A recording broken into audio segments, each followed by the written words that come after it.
From landing on the Mayflower to conquering the western frontier, to secession and the Civil War, the idea of the self-serving, rugged individual operating in an environment of isolation and lawlessness isn't unusual to the American man. In fact, if we were to pick a national animal for the USA, one which best embodied the character and impulses of the nation, it would be the wolf, and a lone wolf at that, not the bald eagle. In many cases, when we think of a lone wolf, an image of an ancestral dog stoically traversing through snow-covered mountains, basking in all its solitude, or Chuck Norris from The Expendables, you do know that they made him the lone wolf for the safety of the other members of the team, right? And while this is somewhat accurate, that idea that we have of the wolf, this doesn't exactly tell us why lone wolves exist. Why strike out on your own when life is so much more simple hunting and living in a pack? Well, according to some article I found on Wikipedia, for reasons of avoiding the issue of inbreeding within a pack, many soon-to-be lone wolves are driven out, or they leave their fellow wolves behind in the hopes of discovering new territory ripe with prey and mating options. Sound familiar to anyone? Lone wolves are also usually stronger and more aggressive than your average wolf, simply because it has to exhibit these features if it wishes to survive. And it's this part, the hostility and unpredictability that comes with living out in the wild completely alone, which can also be compared to the lives of most Americans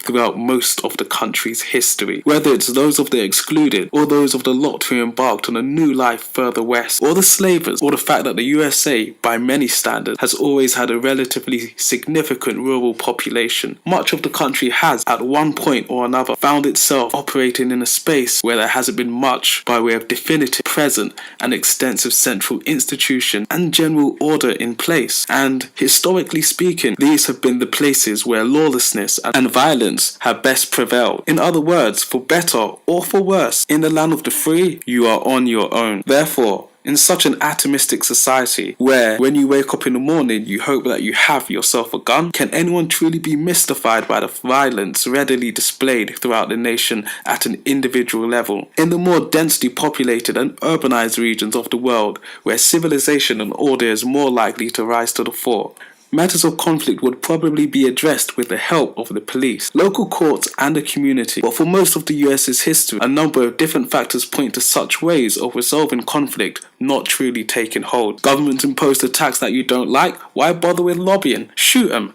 Have a problem with those Indians nearby your town occupying all of the good land? Don't bother to try and strike out a deal with them. Just run them out and take all of the land for yourself. The gentleman from the neighbouring estate fronting like he wants all of the smoke? Have it out over a deal. Pissed off with the government for posturing to take back federally owned land that you used to graze your cattle with? Engage in an armed standoff. Countless other examples can be drawn upon to illustrate how much of what could be described as jungle law, a term coincidentally used by Rudyard Kipling in a poem used to describe the behaviour of wolves in packs, or otherwise known as frontier justice, fused with medieval vengeance, has become a mainstay in American life. Combine this with the religious and spiritual ideas which have come to dominate the American imagination, sown in the words of the Declaration of Independence and Manifest Destiny, then you get an environment where violence, in the pursuit of some grand aim or perceived injustice, is sometimes viewed as the only way and best way forward. This is best highlighted in American foreign policy, where the launch of full-scale invasions and drone wars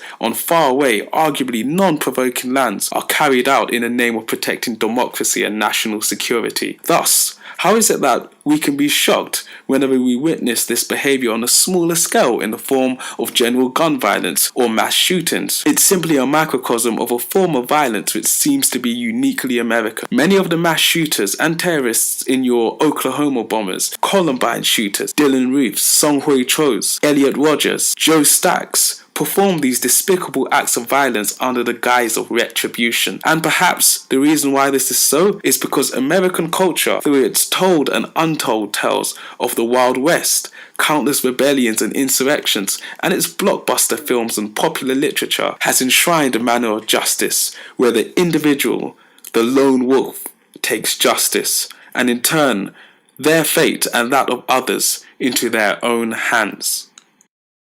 Speaking about lone wolves reminds me of a story. April 20th, 1999.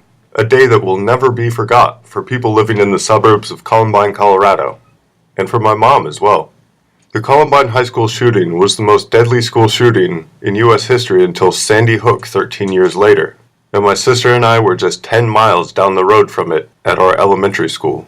My mom still looks back on that day with terror, Every day after that came the knowledge that she would be sending her kids to a place that could become a shooting range at any moment. As the gun debate rages on almost 20 years later, that's still a reality for many parents. The solutions have ranged from arming students with rocks to turning schools basically into prisons. And of course, there's the push for gun control. There's an elephant in the room that has haunted the issue ever since. The question as to why this doesn't happen elsewhere as frequently as it does in the US. The number of guns is often attributed to this. And yes, that would make sense, seeing as how we have 101 guns to every 100 residents. No country even comes close to this. But there's something lurking under the surface. Something that's only now coming to light.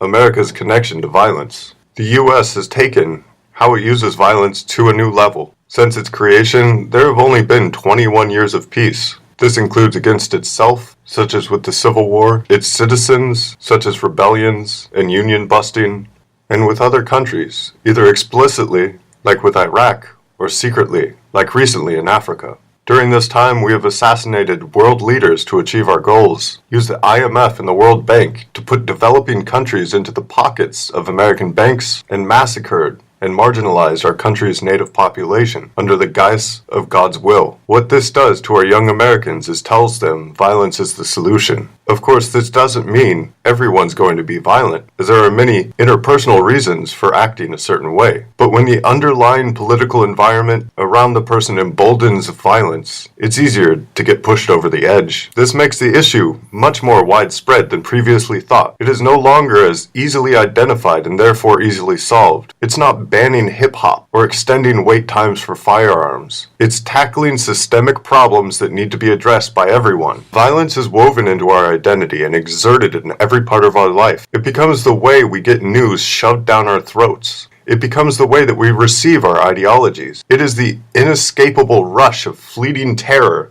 that paradoxically tells us to put on a smile during a selfie. The US has found a way to capitalize this violence, but it's no longer the direct violence that may be used against serfs or slaves. Instead, it's coercion based on an underlying struggle of actual violence. With guns as an example, we can see that there is a direct threat, some kind of ominous danger that looms over gun ownership. On the interpersonal level is the fear of violence against their family.